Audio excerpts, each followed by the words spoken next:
All right, hi everyone. I want to thank you all for coming out today and joining us for this Madison History Club event. And before I have Juliana introduce our speaker, I just want to give a quick plug to the History Club. So the Madison, oh, sorry, I'm Bree. We've probably been emailing a lot. I'm Bree, I'm the Outreach and Event Specialist for the History Department. And so the Madison History Club is a group of history enthusiasts that meet 2 to 3 times per semester and get to hear from our amazing faculty about a variety of interesting research topics. So if you enjoy your talk today, I highly encourage you to join our email list. To do so, you go to our website and then click on Madison History Club, and then there's a lot of information about the club and how to sign up. And I send out monthly updates about history-related events happening on and near campus, and then reminders of the upcoming History Club events. So we hope you join us for that as well. And now for Juliana. Thanks so much, Bree. So I'm delighted that you all could make it out this evening. Thank you for coming. What a wonderful audience and a wonderful way to celebrate Michael Martaccio, who's a colleague of mine here in the history department. We are incredibly lucky to have somehow convinced him to join our department very recently. I'm just kidding. But we are really extremely lucky to have him.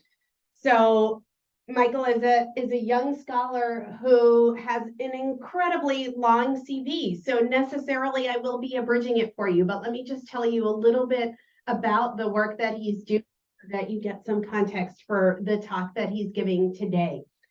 So Michael has one book under contract with Oxford University Press, which is entitled Leviathan for Sale, and it's on the buying and selling of city-states. It's an absolutely fascinating economic and cultural history of early modern Europe. He's also working on a second book, which I believe is more directly connected to what we'll learn about today. The second book is entitled Theater of Mars, Building the Business of War in Genoa. It looks at the period from the 17th through the 18th century. And he has explored themes connected to economic history, cultural history, military history, and more in no fewer than 10 articles, I believe, it published in incredibly prominent journals in our field. And one of them, in fact, last year also won an award, the best article in medieval and early modern Italian history from the Society for Italian Historical Studies. And I'm sure his book will also win many awards once it's out. He's been awarded with several fellowships from the Mellon Foundation, the Newberry Library, and more. And one last thing that I wanted to plug for you all tonight, because I know that many of you in the audience are auditors and looking for interesting courses to attend. Michael, as I'm sure you'll see in a minute, Professor Martaccio is an incredible teacher and pedagogue, and he will, at some point, I'm not sure when again, be putting Joan of Arc on trial, which is something that he does regularly in one of his courses with the help of his students. So they look in detail at the trial of Joan of Arc and actually relive that trial with the students. So it's a really, really cool course, and he teaches other courses in early modern Europe as well for us. So I would encourage you to see what he's up to. Today he's speaking on Fortune Soldiers, the Business of War in Europe, from the Italian Wars to the War in Ukraine. Please join me in welcoming Michael Martaccio. And one quick reminder. So Michael will be speaking for about an hour. We'll have questions throughout, but also questions at the end. And then at 4:45, auditors are welcome to stay for pizza, which is free, and informal conversation. So please join us after the talk as well. And we're lucky Professor Martaccio will be joining us for that dinner portion too. Okay, without further ado, great. Welcome. I'm gonna use the body mic if that's all right. So just give me 1 second. That'll make me be a little easier. Oh, what? Nothing, just a charger. Oh.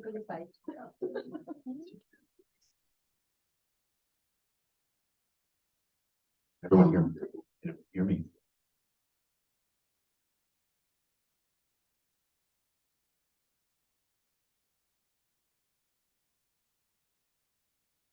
Well, good. Good or louder? Good? A little louder? Better? Good? Yeah? Hi.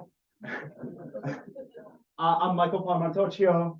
I'm an assistant professor here in the Department of History. I work on economic and military history of the early modern Mediterranean. Thank you, Juliana, for that wonderful introduction. You did forget my most important academic achievement, which was I'm originally from Chicago. In 7th grade, I made it to I was the semifinalist of the Geography Bee down in Springfield, Illinois, and I lost to the finalist. I am not kidding you on the following question.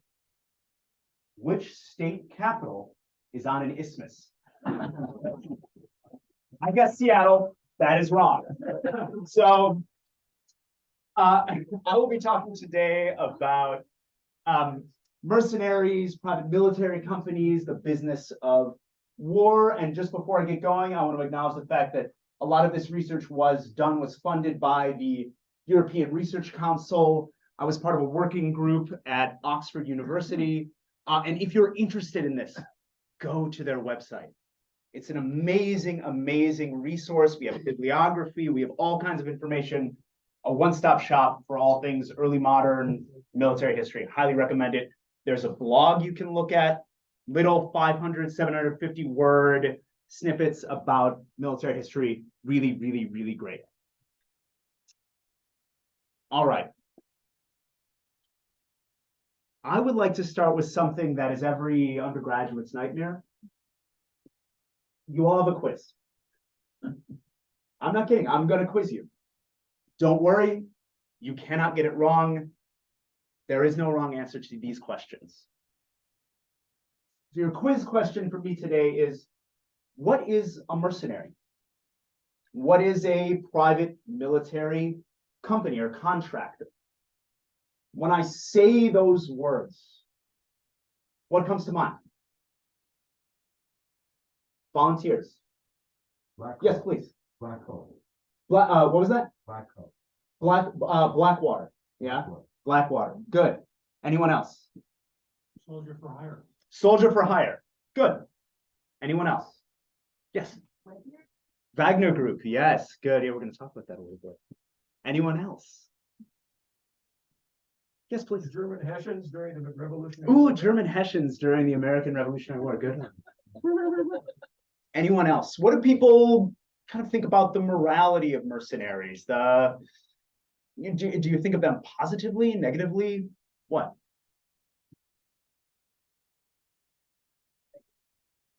I got one of these. Good. I got some thumbs down. All right. I think that's the kind of interpretation most of us have, right? Mercenary is not necessarily a good word. It has a negative connotation. Now, since the dawn of the 20th century, the 21st century, mercenaries have dominated the military space. Someone mentioned Blackwater, and certainly during the height of the Iraq and Afghanistan wars, private military companies were an important part of that conflict. This is an image of Blackwater soldiers. The founder of Blackwater, Eric Prince, once called mercenaries, and this is his quote, as American as Thanksgiving. We can unpack that for days. But they're back in the news. The war in Ukraine has seen the widespread use of mercenaries, mostly the Wagner Group. And here's an image of soldiers in Ukraine and an image of Wagner Group propaganda, actually. This is a mural for the Wagner Group, not in Russia, but actually in Serbia. And if you read about the Wagner Group, you get a lot of the same kind of negative connotation that we often associate with mercenaries. Here are just two headlines I pulled from, I hope you can see, this is actually from November 29th and November 22nd. So this is really, really fresh, right? Putin's prison recruiting scheme takes a big, desperate turn, and actually a more comical one about how two Australian soldiers found themselves at the on a Wagner Group propaganda poster, recruitment poster. Mercenaries have become so important that some people are even saying they're the future of war. That war is going to get untethered from citizen armies, from national armies, and it's going to become international. It's going to become for hire.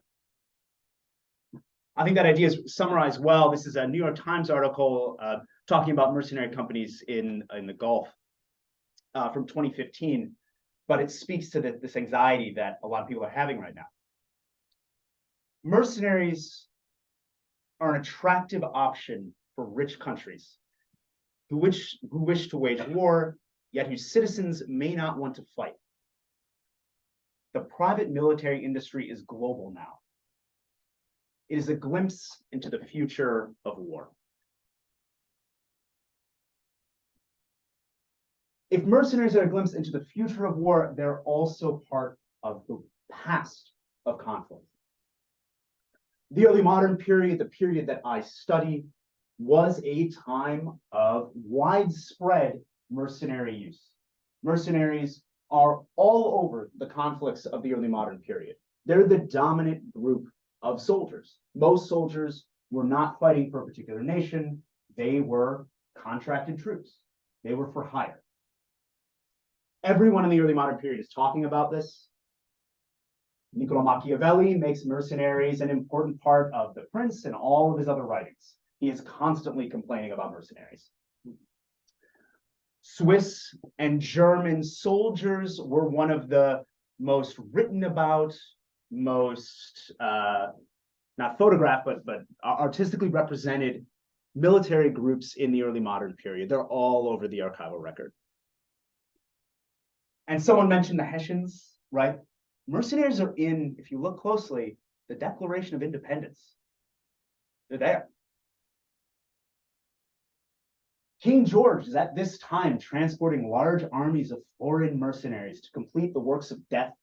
Desolation and tyranny already begun with circumstances of cruelty and perfidy scarcely paralleled in the most barbarous ages, and totally unworthy the head of a civilized nation.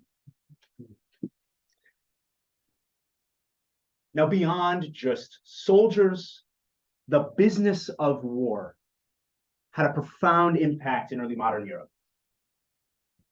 There were individuals who we like to call military entrepreneurs, people who made their careers, who made money off of being mercenaries, not just soldiers, but who ran supplies, ammunition, horses, funding, money-making operations. That war truly was a business. This is one of the most well-known, Albert von Wallenstein, who's a well-known military entrepreneur during the 30 Years' War, a conflict in the German-speaking lands. But there are many, many other examples beyond him. Beyond just individuals, there are cities that specialize in the business of war. Amsterdam, London, Geneva, and a city that I'm studying in my one of my projects, Genoa.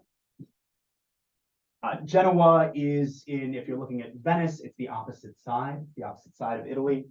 And from 1684 to around 1797, Genoa was a major business center for war.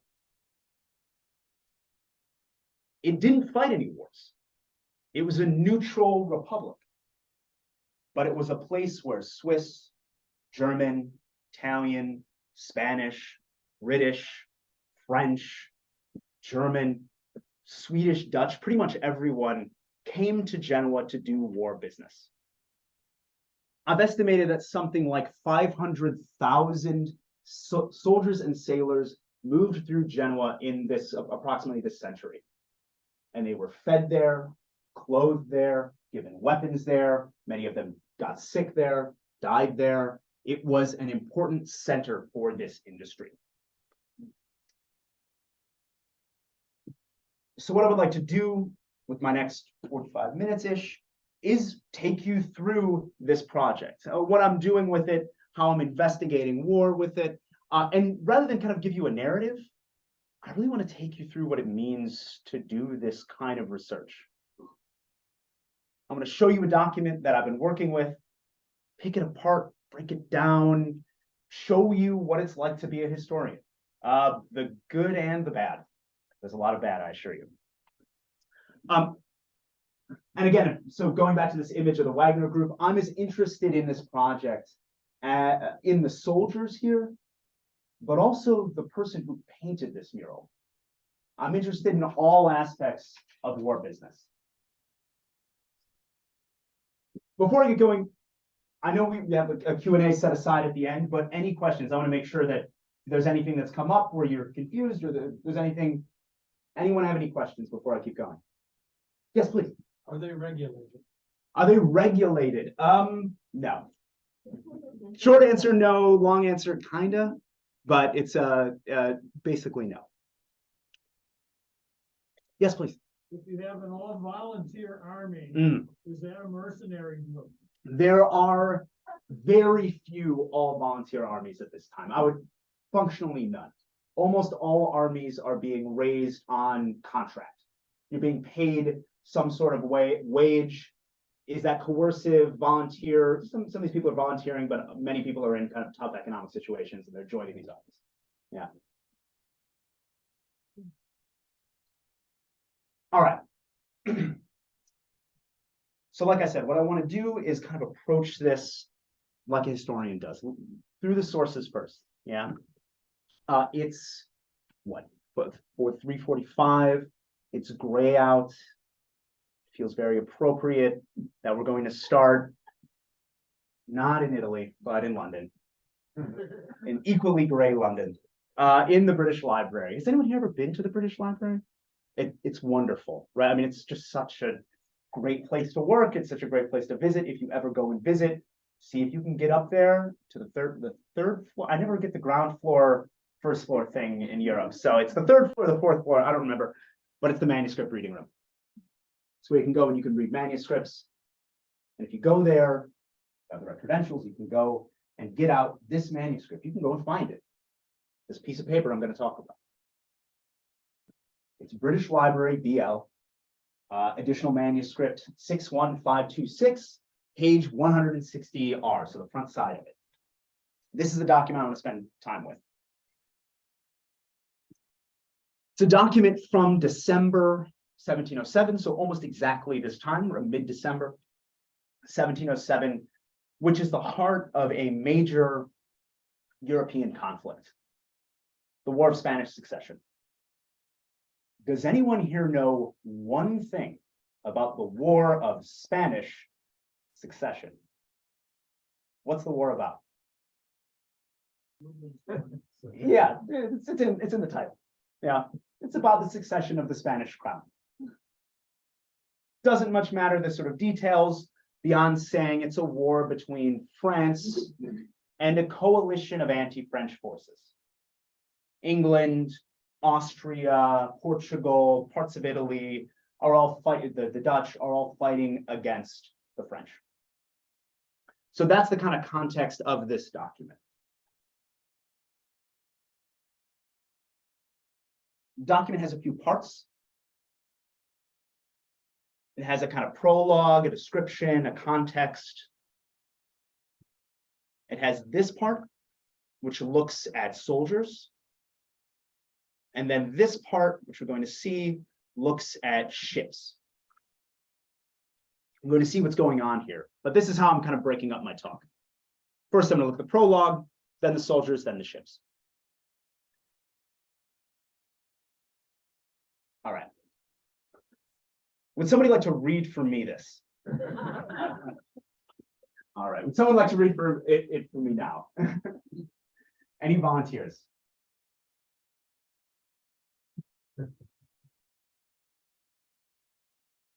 I'll start it. Thank you. A list of the commanders and ships' names destined to transport the Imperial Regiment of Reventlow, at present commanded by Colonel O'Dwyer, the numbers for which they were freighted to carry by the undertakers, the numbers which they were finally estimated to be only to carry by the judgment of Commander Hubbard and other captains expert. Would someone else like to continue?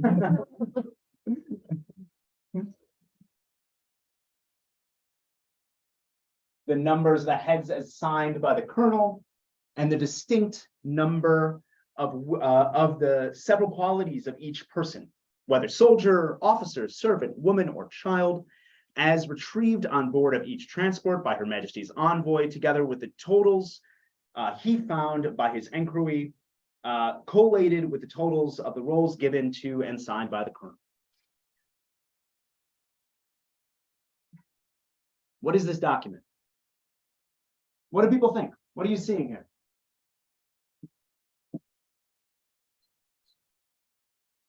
A summary statement? A summary statement. I like that. It's a summary statement. Summary statement of what? What are we thinking? What's going on here? An inventory It's an inventory. Why do you say that? That's good. It's an inventory. An inventory of what?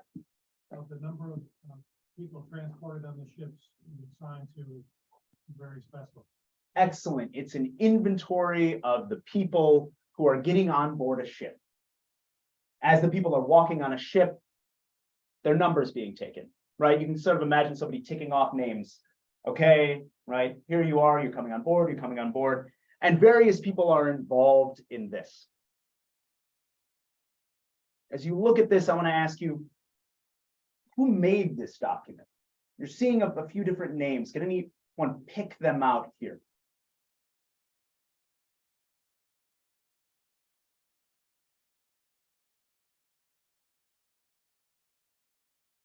Commander Hubbard. Good. We got Commander Hubbard, a Colonel O'Dwyer, this regiment that's mentioned,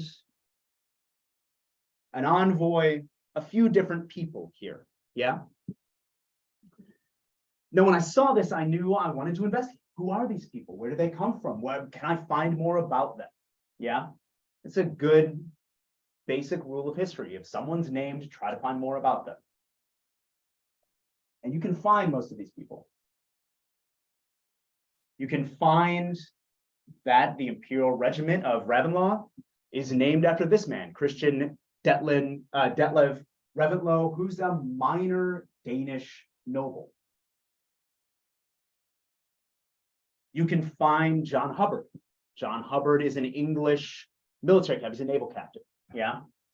And then finally, I still haven't found the last man, Colonel O'Dwyer, but what can you tell from the name?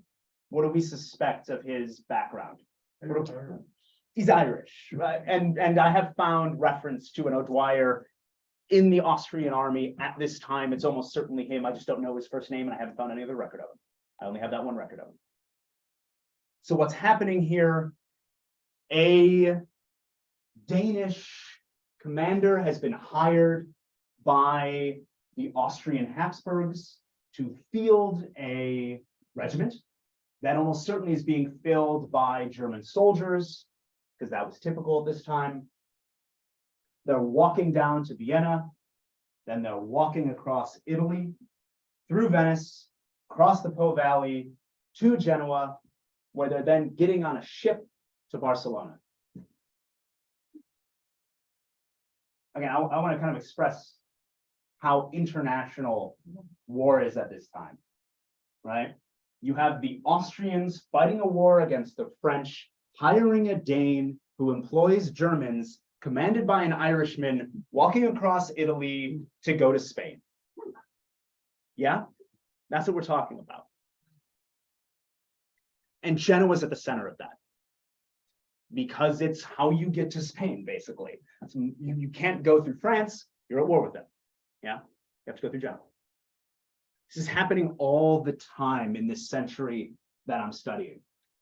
Again, something like 500,000 soldiers, not Genoese, foreign, moved through Genoa. Genoa has a population of around 150,000. So that's the equivalent of the entire population of Genoa getting on a boat and getting off a boat in the town 4 or 5 times over. It's 300 to 500 men a day, every day for 100 years. It's a lot.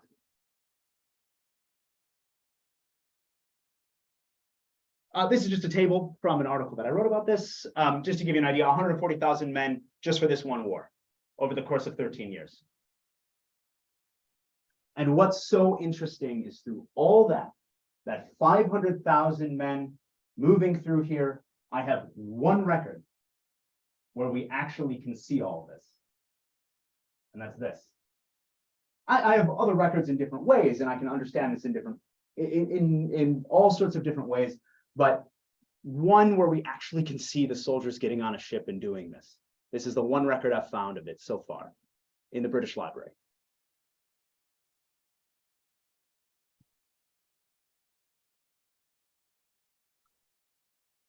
Any questions about that?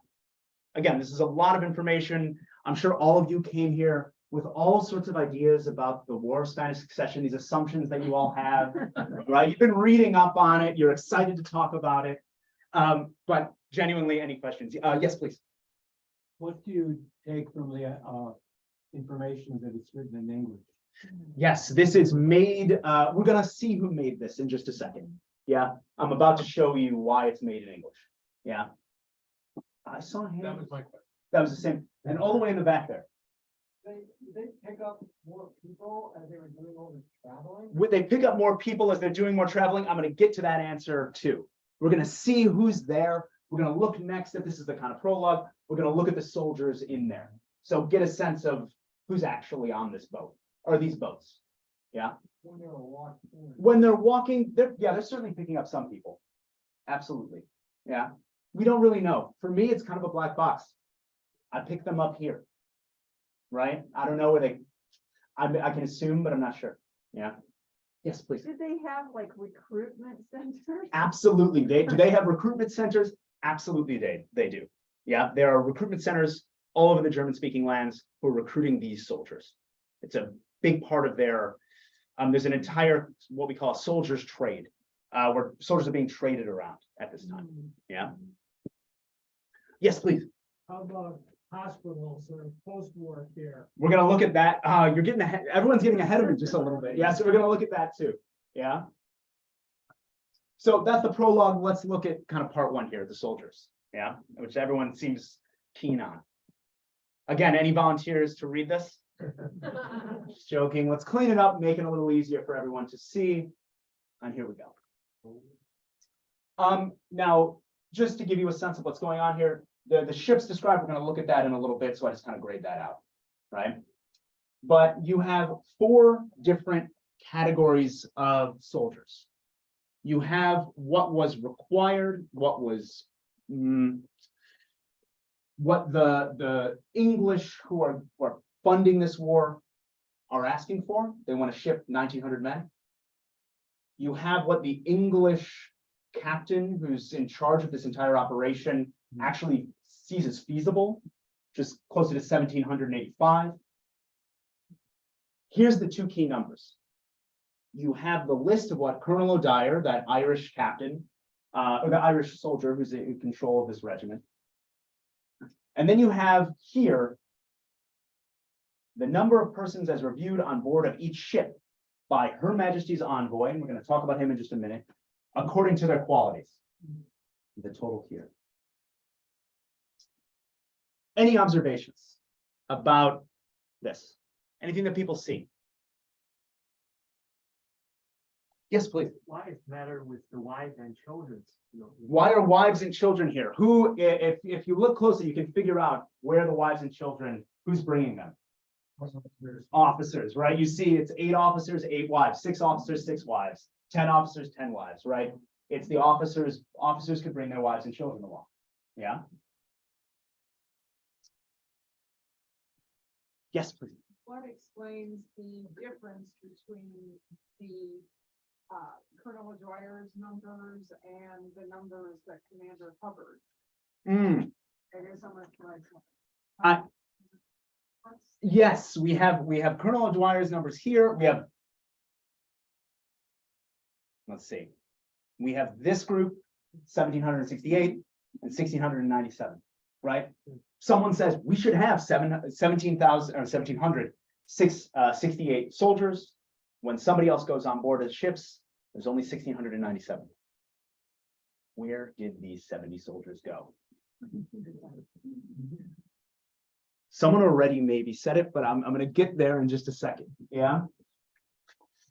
I already said we can look at the different people in the prologue there in that context. And there's one person I didn't mention, which is this man, the Majesty's envoy.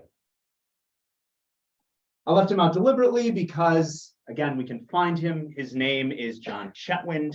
He was the English then British envoy to Genoa during the War of Spanish Succession. And very fortunately, his personal correspondences survive. So we can read what he's thinking and we can see if he mentions why these 70 soldiers aren't there. They're in a very lovely archive that I cannot claim going to. One of my colleagues at Oxford went and then brought it to me, finding that this was related to my research. So I'm very happy that he did that and very fortunate. It's here at the Staffordshire Record Office. Very lovely archive. Oh, sorry, that's Windsor Castle. This is the Staffordshire Record Office. I want to make it very clear. This is not that posh of a profession, right? There's a lot of times you have to go to a place like this, but the sources are really good. In that record office, we have the letters, like I said, of John Chetwynd. You get the joke by this point. Does anyone want to read this? Here it actually is, right? He's talking about making that document. I have received the honor of your letter of the 10th past, dated at sea, with the extract of the orders you have given. He's talking about Commander Hubbard. He's talking about the amount of troops that he can get on there. Designed to convoy the recruits from Genoa, for which I do thank you. The recruits are at great expense at Genoa and of no manner of service, besides they die very fast. My brother hath already prepared transports, the best part of them. Someone already kind of took the, jumped what I was going to say. Where do those 70 men go? They're died, or at least they're sick. They're in hospital. All over the Orcava record, you see this. Soldiers are coming from Germany, coming down through Italy. This is December. It's cold, it's rainy, it's wet. They're getting sick and they're going into hospital. Some of them are dying, some of them are getting better. And the Genoese authorities know this. So they set up a specific military hospital for foreign troops who are coming through the city. It's called l'Ospedale di Panettone. It was the General Civic Hospital, but it also had a special wing dedicated just to military facilities. Could I get a volunteer to read a traveler's description, an English traveler's description of the hospital? Noting the fact that this was a major center for foreigners to come and get medical care. Any volunteers? It's short, I assure you.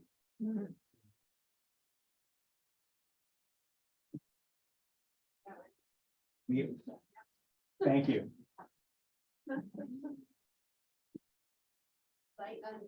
Don't worry, it's easy, it's easy. Yeah, there you go. L'Ospedale di Panettone is an institution which in points of liberality has no rival in Europe. Designed as a receptacle for distressed humanity, it receives under its protection the sick and maimed of every complexion, country, and religion. Thank you so much. Now, I have to tell you that I am a native Southside Chicagoan, a diehard White Sox fan. So growing up, I was always told that a receptacle for distressed humanity was Wrigley Field. But it also was the Ospedale di Panettone. It's an important center for military for foreign soldiers getting getting care. The Ospedale is still there today. It was devastated during the Second World War. Genoa experienced this really, really heavy bombing during the Second World War.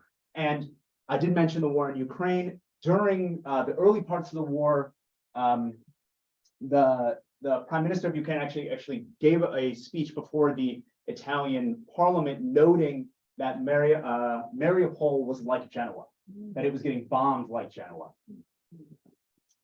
The Ospedale, unfortunately, has been remade. It's in the hills outside of the city, and I'm gonna go find those 70 soldiers. I'm gonna see if I can find these people, but I can't. It's closed, and it has been closed. The archives have been closed for the last 2.5 years because of COVID regulations. I think quite reasonably, they don't want a historian knocking around in their archives, or there's still important medical procedures going on there. So one day I hope to go in and find those records, but that's it. That's where that trail ends. You can only go so far.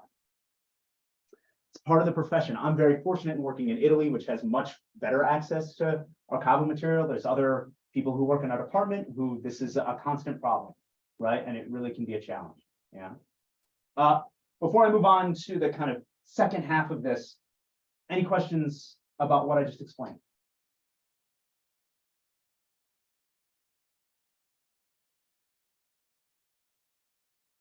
Good.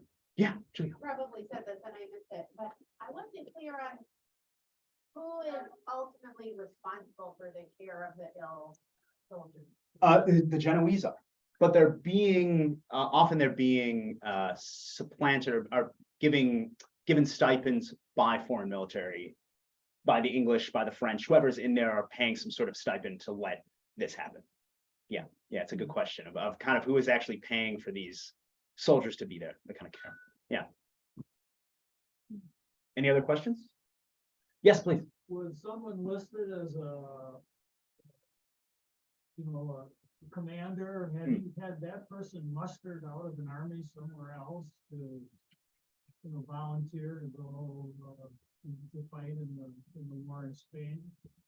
So can you say that one more time? You Yeah. don't get to be in charge, de novo, you have to have military experience. So were they,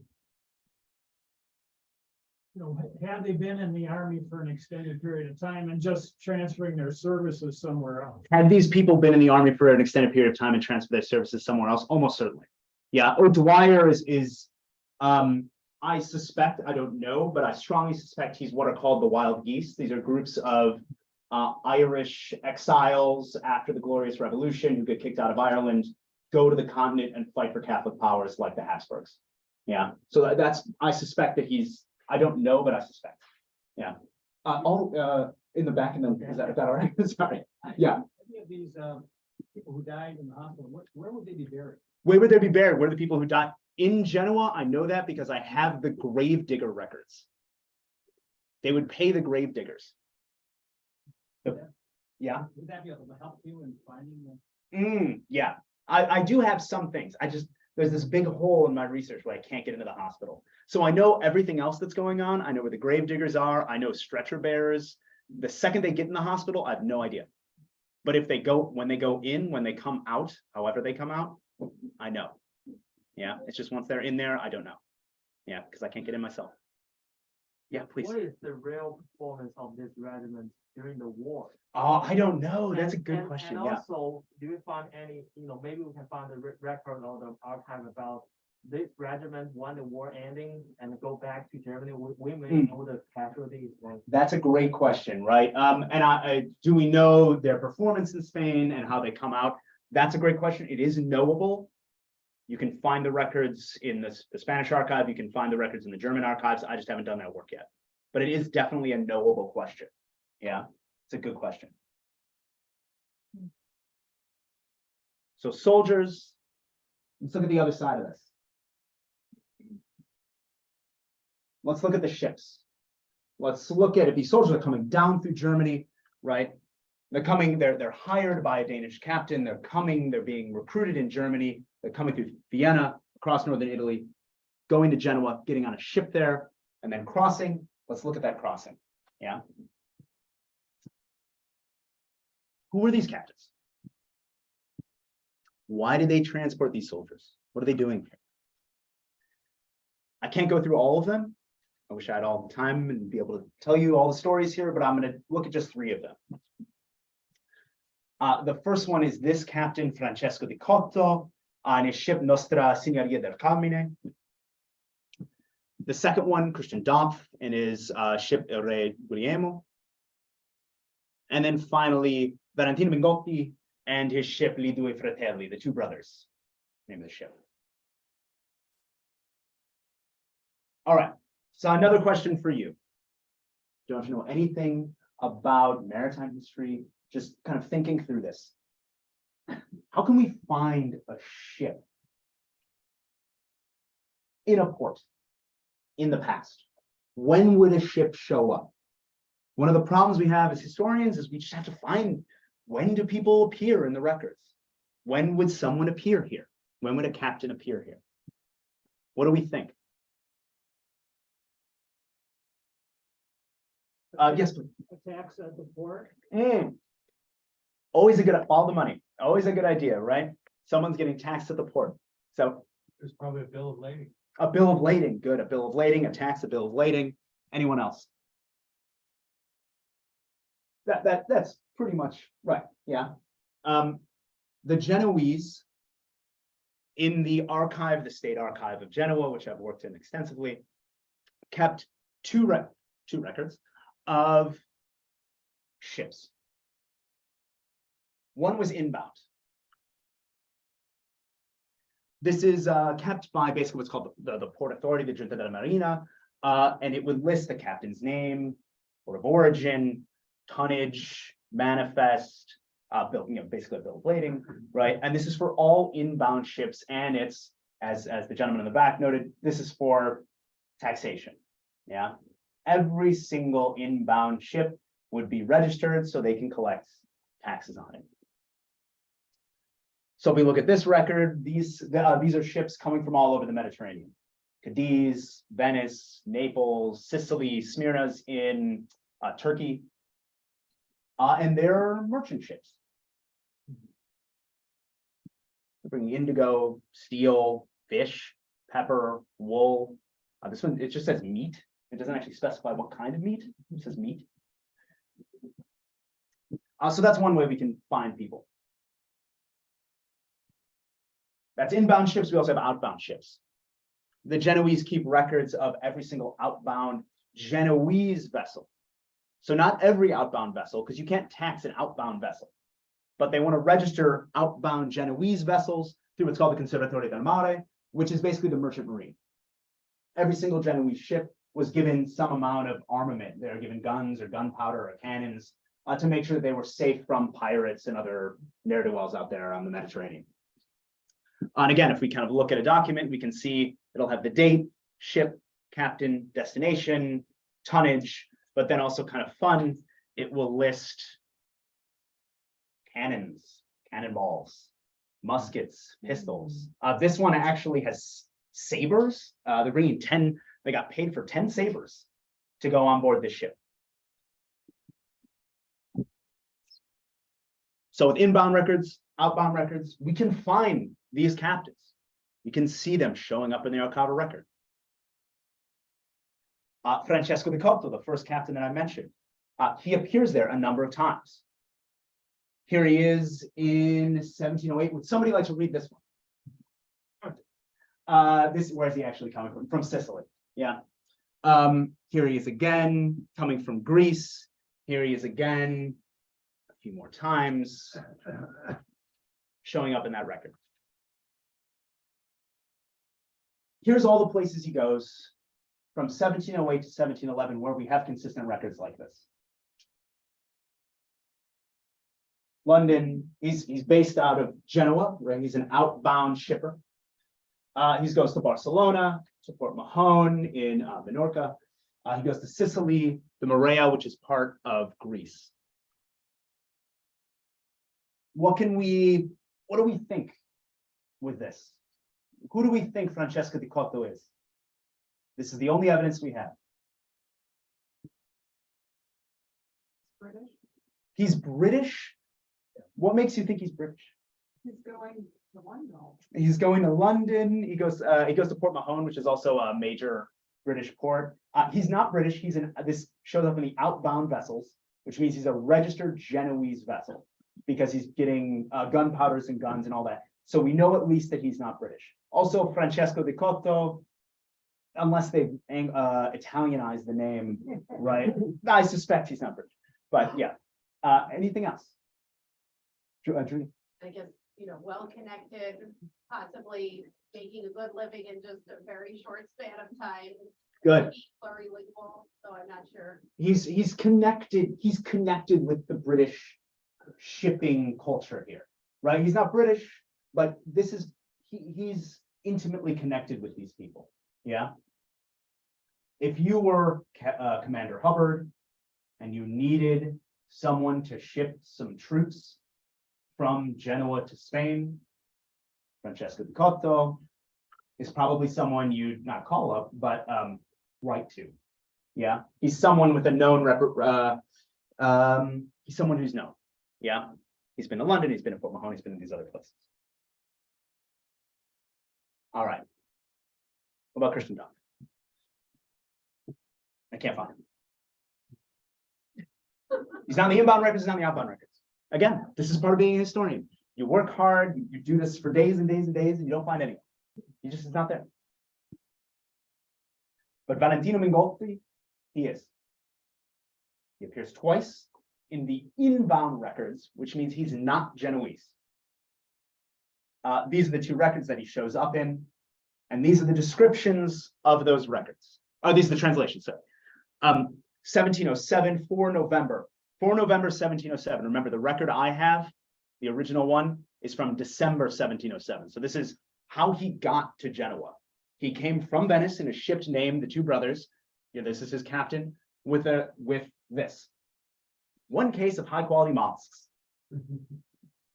Then about a year and a half later, he's coming from Smyrna, so in the Levant, in his ship with 200 half barrels of blackfish.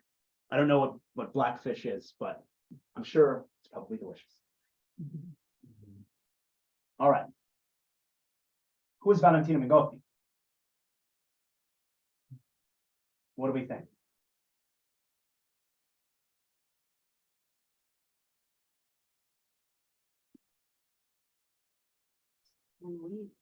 He's Genoese. He's not Genoese. We know that one thing. He does not appear in the outbound records, which are the Genoese records. Yeah. He only appears in the inbound records, foreign merchants coming in being taxed. He's taxed for this. He's taxed for his high quality mollusks, and he's taxed for his blackfish. Works off the books. He works in the books. Works off the book. That is a very good possibility, and I think that's worth saying, right? What's not being picked up here is smuggling. Tons of smuggling. Yeah, absolutely. All we have here is when he shows up in the record. But from what we know about him, what's his business? Yeah, he's He's a fisherman. a fisherman. He's a fisherman. He's a merchant. He's a merchant. He's a merchant fisherman. Yeah. So I don't know what it felt. Oh, sorry, Juliana. Well, maybe, I'm not sure because we don't know that much about blackfish, but it could be that between November of 1707 and January of 1709, made enough money, maybe effort to kind of Up his. invest more heavily up his game. I don't know. I suspect he's Venetian with a name like Valentino, but I don't know. I don't know. But Yeah. I'm just thinking 200 half barrels of Yeah. fish sound better than one piece of mullet. This is really high quality stuff though. I don't want to. This is the best mollusk you've ever had. All right. But he's a fisherman, right? So it's very obvious that he's fitting the business of war in here in a very awkward or it's opportunistic. Yes, please. 1707 trip, if he's coming with only one case. Yeah. There may be more on there. There may be more on there that he's not. That's an excellent question. Coming to pick up troops and carry troops? He very well could be. I think that's a very good supposition. Yeah. He's coming in, The list of people who carry troops. yeah, he's coming in with ballast. Yeah, he's coming in pretty much empty. Yeah, and then he's picking up troops, right? Yeah. Yeah. All right, I said we couldn't find Christian Don. I lied, we can find him. We just can't find him in the ways that we found the other two. There's one thing that makes him pretty different. Say that a little louder. He's not Italian. He's not Italian. What makes you think that? Apart from the very obvious name. Yeah, he is not Italian. So where can we find it? There's one record that begins to appear around this time that's incredibly useful for this kind of research. The early 18th century is the appearance of the first serialized monthly, sometimes even weekly newspapers, what are called a VC. And like today, if it bleeds, it leads. These VC often would have war news in them. It would be the major part of what would be in these newspapers. This is actually a satirical cartoon about how popular war news was at the time. We have the salesman here in the middle selling all the different magazine newsletters, broadsheets about war, and then two people sort of running away screaming, saying they, and here's actually what is being said here in translation. He says, who wants to buy war newspapers, war pamphlets, cheap, only 2 Boronini each. And the two other gentlemen there were running away. I don't want to hear any news. No, no, no. We are tired of it. Away, my dear man. One of the best newspapers for the War of Spanish Succession doesn't appear in Italy, but it does appear in Italian. In a magazine, a VC called The Daily Courier, the Corriere Ordinario, from Vienna that has a run from 1671 to 1721. Vienna is a major Italian expatriate center. So there's a lot of Italians living there, and there's magazines being published for them. And you can go and you can find that magazine. You can go find the Corriere Ordinario in the National Library of Vienna. And this is the Corriere Ordinario from June 1705. And it would have on one page news from different Mediterranean cities. So it has the news from Lisbon from 7 May, from Madrid a few days later, from Barcelona a day after that, from Rome on the 30th of May, and from Genoa on the 31st of May. And on the 31st of May, 1705, there's one line in this news update that reads this. A French tartane, so this is a small ship, with grain was sent to Livorno by the boat Re Guglielmo, a Dutch privateer. Who's Christian Don? Say it louder, I heard it. A Dutch privateer, he's a pirate. Yeah, he's a pirate. That's probably why he doesn't appear in the inbound or the outbound records. Not a great idea to advertise that. Yeah. And he's Dutch. Well, we have to be historians. We got to go find this. So what do? Go to The Hague. Go to the Netherlands, see if we can find him. And if we go there, we can find a record that has Christian Dauphin in it. Here it is. National Archive 1.02.0354. And it reads, state of provisions embarked on the warships of His Holy British Majesty, English warships, hospital ships, and privately hired transport ships for the subsistence of troops, which are at the embarkation at Genoa for Barcelona, December 1707. It's the same record I found in the British Library. There are two records of it. The British and Dutch are allies. They're both paying for this war. We have a British copy. We have a Dutch copy. This is the Dutch copy. In it, it has much more than the one that I found in the British Library. It lists all the English ships, all the English government ships funded by the English government. These are all English naval ships.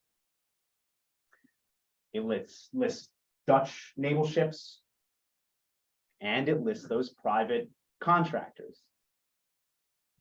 And if we go to those private contractors, we find, there he is, Christian Dutch. Yeah, So normally he's a privateer and he's going under the radar.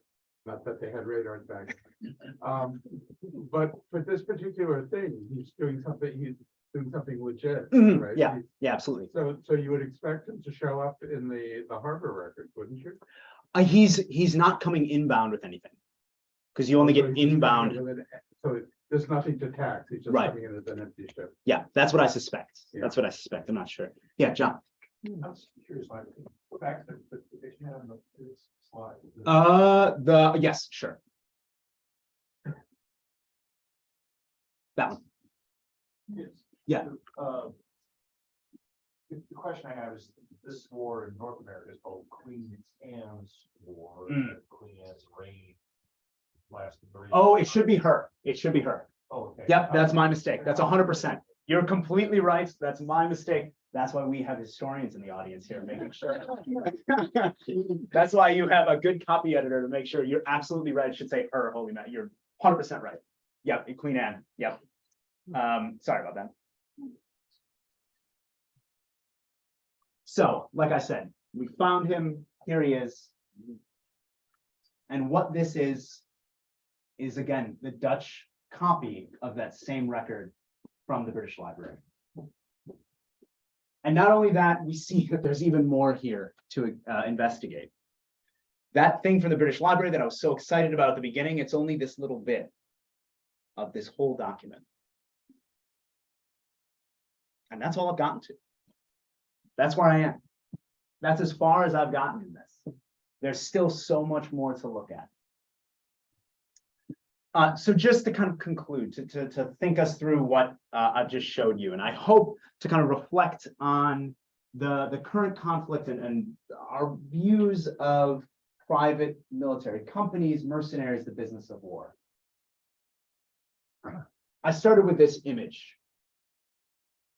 And I hope that you can appreciate now that even though the Wagner Group operating in Ukraine today is primarily working there, that the business of war historically and today is global.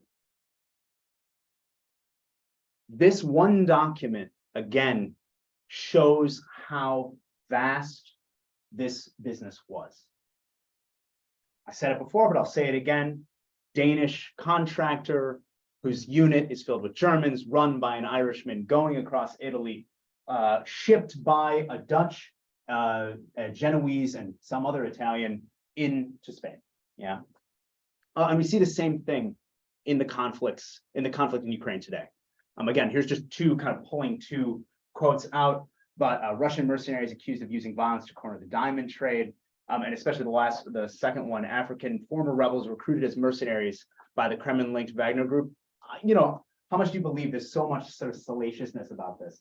But certainly the Wagner Group is an international organization. It's not just fighting in Ukraine. This is from 2020, a map of all the different places where the Wagner Group is operating in Africa, in Latin America, here in Indonesia, Sri Lanka. There are mercenary groups operating everywhere. Yeah. Second, I want to flag for you or make you think through the way in which media and war intersect. We saw how war, the business of war, was discussed, talked about, sensationalized in this new media form, the newspaper. It's the same today. If you want to join a private military company, you just have to go online. This is a website, Silent Professionals, which is a recruiting website for private military. This is an advert for Covert Protection Detail in Nicaragua. And you can see job ID 696697, right, implying that there's many, many jobs here. So you can go and find this. The Wagner Group in particular has used social media to amplify their message. Very recently, in the past month, there was a video that circulated around TikTok that was seen 1 billion times, showing Russian mercenaries torturing and executing someone. And actually, the TikTok algorithm brought people to that the algorithm would feed into it, so that if you searched Wagner, you would get that. Yeah. And finally, I want you to think about the ways in which war can be a business opportunity, and that people are directly engaged in that. We saw how Francesca Di Cotto, Christian Dopp, Valentino Mingotti all engaged in war business in very different ways. Francesco is a part of the British, part of a kind of broader British network. Christian is a privateer, and Valentino Mingotti is a fisherman. They're all involved in this business. And with that in mind, I think the kind of last image I want to give you is not necessarily of these soldiers here, but of this, which is the new corporate headquarters of the Wagner Group in St. Petersburg. This is the head of it. I want to end with that. I'm more than happy. We've got plenty of time for questions, but I wanted to thank you so much, especially thank you for everyone who participated, everyone who raised their hand, and everyone who volunteered. Thank you so much. I look forward to your questions. Yeah.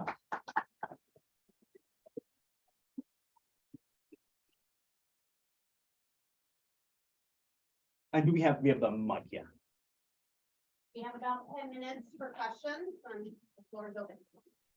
Bree has a mic, if you could use the mic, because we also have folks joining us on Zoom, and that might go.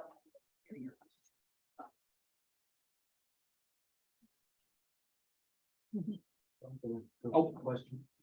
Sorry. Microphone. Hi, mine's more of a statement than a question. If we add what you're doing in terms of research, looking at the extensive use of mercenaries today as well as historically, and then we combine that with the warning we got from Eisenhower about the military-industrial complex. I'm old enough where I grew up with Star Trek and Mr. Spock, right? So if we did our logical conclusion here, it seems like it's really bad news for us as a species. You know, we could reach the logical conclusion again, Spock, that we've got no hope. If there's so much money to be made globally, right? I mean, this is one of the biggest businesses on the planet is war. And if there's so much money to be made in fighting wars, and if it's getting privatized now, where you don't even ask for patriotism as a motivating quality to get someone to fight, we're doomed. I mean, that's what I'm sorry, but that's the take I get is exponentially this is gonna do us in if climate change is something else. My only retort to that, I am all for doom and gloom, I assure you, but I study the early modern period. My research begins right around 1349. If anyone knows what happens in 1349, it's the Black Death, right? So the first thing I teach to my students in my early modern European class is just settle in. It's going to be miserable for a while, yeah. But so I'm used to that. I guess humanity survived some pretty bad times. Yeah. I think I saw a couple of hands up here. Yeah. So, thank you very much for a wonderful presentation. It's exciting to see these documents. How big are the documents? Are they like newspaper size, broad size? And the other thing I'd like to ask is, by looking at the way that it was written, these documents are written, is it apparent whether the two documents are written by the same hand? Or whether one is the source of the other by looking to see if there's a potential error of a small amount, so you can see which one was the document, which was the, thank you. Yes, I don't know if I can go quick enough back. Let's see. In terms of the size, it depends, but some of them are massive, right? They would be the size of this table. And if you go to the archive, you need a couple of functionaries to hold the whole thing down while you turn the page, right? So I'm very thankful to people who've helped me with that. They can be very, very big. Yeah, and they're rolled up sometimes, so it's difficult. The other thing that happens is can be a lot of damage. So you get, you know, I work a lot in Florence, and there was a big flood in Florence in the 1960s.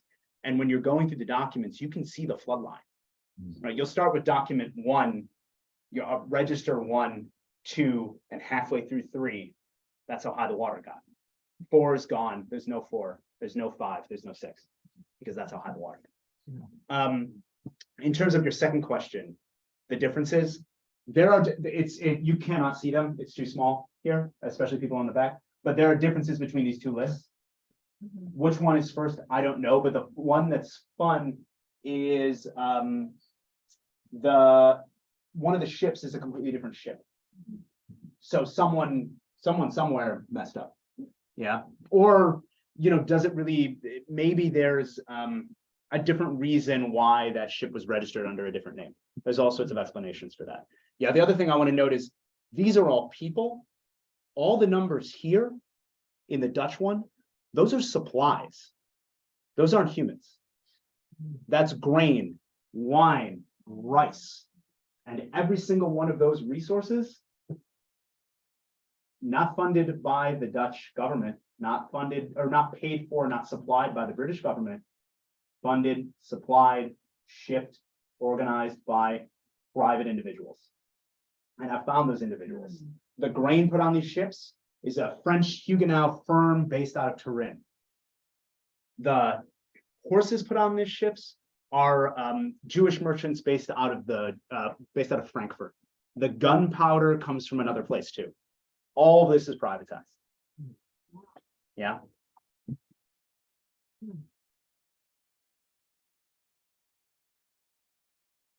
there a question? Maybe after him, is that right? Sure. Yeah. You sort of alluded to it with your comments about Florence, but I was wondering, is it just sheer luck, the amount of records that are still available to you when you're doing your research? And the research you've done already, does it suggest to you at all how much has already been lost now because of getting bombed during wars or whatever? Yeah. Or floods or.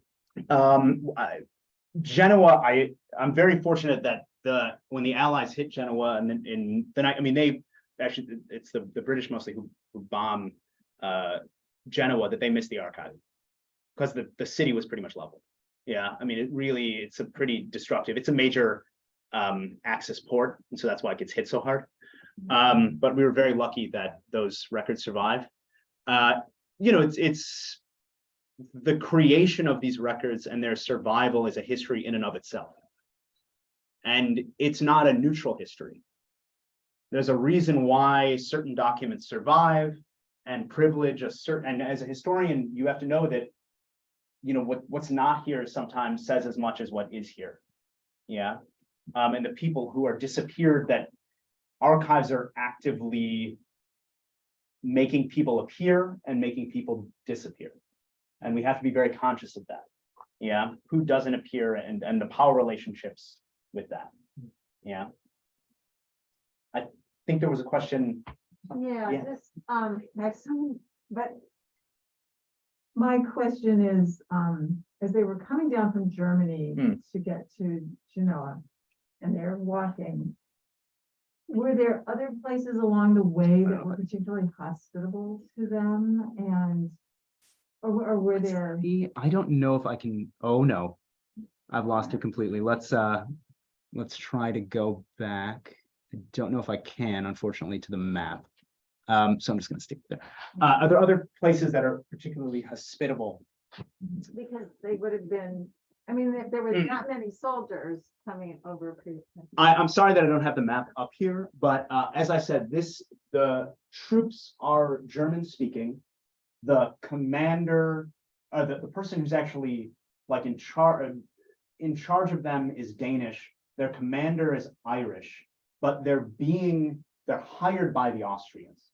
And the Austrians are very interesting because the Austrians are also the Holy Roman Emperor, which means that he has fiefs all across northern Italy that go back to the Middle Ages. And every single one of those little fiefs, sometimes, the size of Madison, that's imperial territory. And what you see when those troops are coming down, something I couldn't show in that map, is they're basically moving. It's almost like they're hopping like lily pad to lily pad, going through these fiefs. So they use these places it's a kind of road network that brings Austrian soldiers. Again, they're not from Austria, right? They're from other places. They're German speaking, they're not Austrian. And moving across that in northern Italy. And that's going to be part of the northern Italian geography until really the unification of Italy. Yeah, it's an important part of the kind of spatial dynamics here that most maps can't appreciate because it's a geography that's not modern, but early modern. Yeah, it's a good question. And it's something I have looked at a bit for this research. Yeah, it's a really good question. Juliana and Jeff. So this was terrific. Thank you so much, Michael.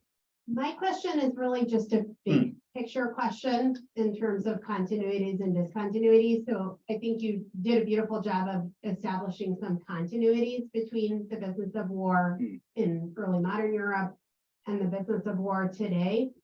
I'm curious to hear you either say more about that and kind of give us some bullet points around, specifically what are some of the continuities that you see, or talk us through a few significant discontinuities. And obviously feel free to take this in any direction that you want, but I was curious, for instance, whether you see the War of Spanish Succession as marking a really fundamental turning point in the genealogy of what we today think of as the business of war, right? So was it actually an inception point that matters for your story more broadly, or et cetera? I mean, again, I'm not going to hold you firmly to any of this, but I'm just curious to have you be a little bit more schematic, maybe around continuities and discontinuities. Very rough, and don't hold me to any of this, but this is the early stages of this project, so 2 years from now, I may have a very different opinion of this.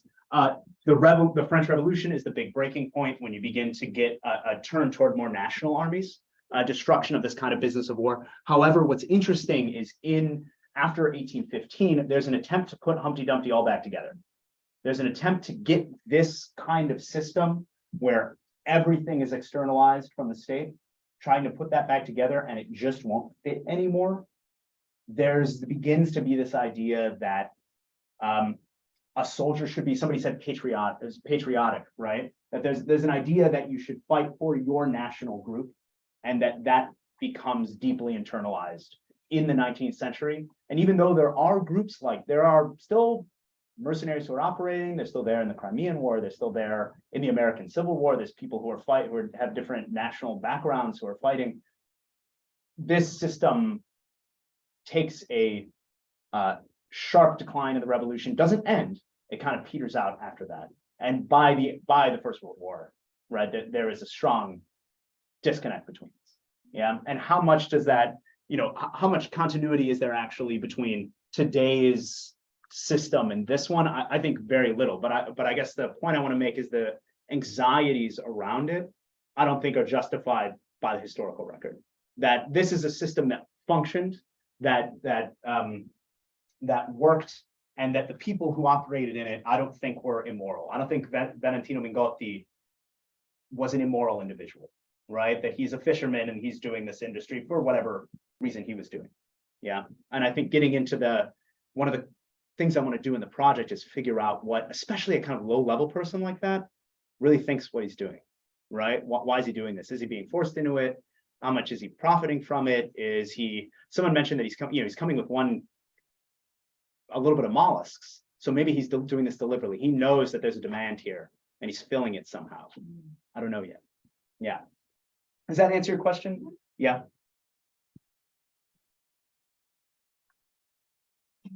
Thanks, Michael. A related question. So regarding the discontinuity, so one of the big differences between Wagner Group and Blackwater, or whatever it's going by today, Stellus or something like that. Yeah. Is it academia? Did they? Did they change it again? There are three names past Okay. academia. Oh my They're trying God, to Run okay. away from. Yeah. Press with. Oh, yeah. Also, it's called academia, right? Yeah. Yeah, right, but they are nevertheless still extensions by and large of states. You know, Mm. Wagner Group's not gonna do anything Putin Mm. tells, the oligarch in charge. Mm. Don't do that. Blackwater is full of a bunch of former CIA and special operators, and Yeah. they're not gonna fight against US special operators somewhere in sub-Saharan Africa, right? So Yeah. they're extensions of the state to some extent. And in the area you're talking about, it seems more like it's one of genuine free agency. But are there still kind of limits Mm. to that? Like, for instance, I mean, here's an extreme case, I think, and I know the answer to this, but just to illustrate the point, would you see French or Spanish mercenaries Mm. in Genoa trying to keep the Bourbons, willing to fight to keep Bourbons off of Mm. the Spanish throne? Are they that detached Mm. from any kind of national affinity at this time? There's two sort of ways that I would answer that. First, the Danish commander I mentioned, Reventlow, right? The person who's actually in charge of this unit, he is running this is not completely unmoored from a state, right? He has some sort of state sponsorship, and the Danes are deeply involved in that. And you have especially in the German-speaking lands, entire states that are dominated by the military industry. So Württemberg, Hesse, these are places that it's a state-run operation, and they're very clearly doing this. This is to fund the government. Yeah, so they're not complete free agents, not totally unmoored from the state system. Yeah. The other thing you brought up, French, Spanish fighting for, right? The other thing that cross-cuts this conversation that is beginning to decline in this point, but still very important, it's religion. There are plenty of French Huguenot, French Protestants fighting against the French Catholic government. There are plenty of Irish Catholics, lots of Irish Catholics, fighting against the post-glorious revolution and, Anne's government, right? So the kind of national, intersecting those national boundaries are also religious boundaries, and they can be really fierce. Yeah, it's waning. This isn't, there's a conversation we should have about how much the 30 Years' War is a religious war or a political war, and that there's a whole discussion, debate about that. But there's still those religious boundaries are still here. Yeah, and they're absolutely part. You get when these soldiers are being recruited, you'll often see in the recruitment contracts only Catholic troops. Yeah, so that's still there. Now, of course, they still recruit Protestants. It doesn't matter. Yeah, they don't much. If they'll fight, then they'll still recruit them. But yeah. Good. I think we have time for one more question. And then we'll wrap up and transition. Thank you so much for your lectures. And my question was, I'm pretty interested about, how the interest relationship between the city-state, like the Genoas and the masonry business, and how the city-state owners, rulers, benefit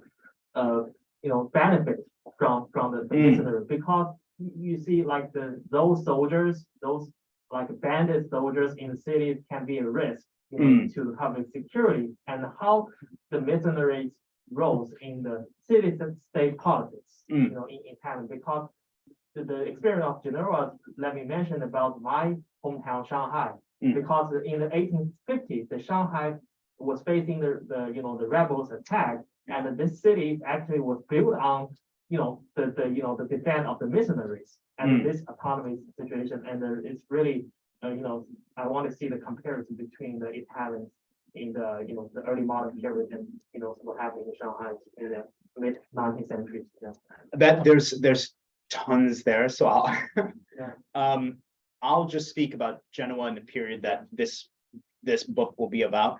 The period begins with a devastating bombardment by the French because the Genoese refused to open up their port to French troops. And they are forced to be neutral. This benefits Genoa, but they are not deliberately doing this policy. They are adapting to the situation that they are in. They are a very small, militarily very weak place, but they are incredibly rich. So they're big bankers. That's why, because they're geographically well positioned, but they're also major bankers. So that's why they're able to benefit from this. But I agree, like it's how much are they really benefiting from it? They're navigating a difficult situation as best they can. They're neutral for almost all this century. And it's because they really don't have any other choice. If they aren't neutral, there's one time where they're not neutral and they get invaded multiple times because of it. Yeah. On a kind of final note, like I said, they're major bankers. When at the beginning of the American Revolution, the Americans send representatives to Europe to try to raise funds to fight the revolution. And one of the first places they go is Genoa, because they know if you're going to fight a war, you can raise money there because it is a major war-making center. So even the revolutionary American government knows Genoa is the place to go in the 18th century if you want to fight a war. Yeah. All right, well, thank you so much.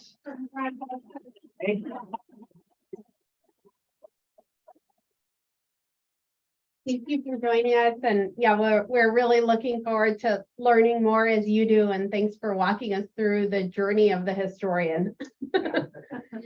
So we're doing a little bit of a scene shift now.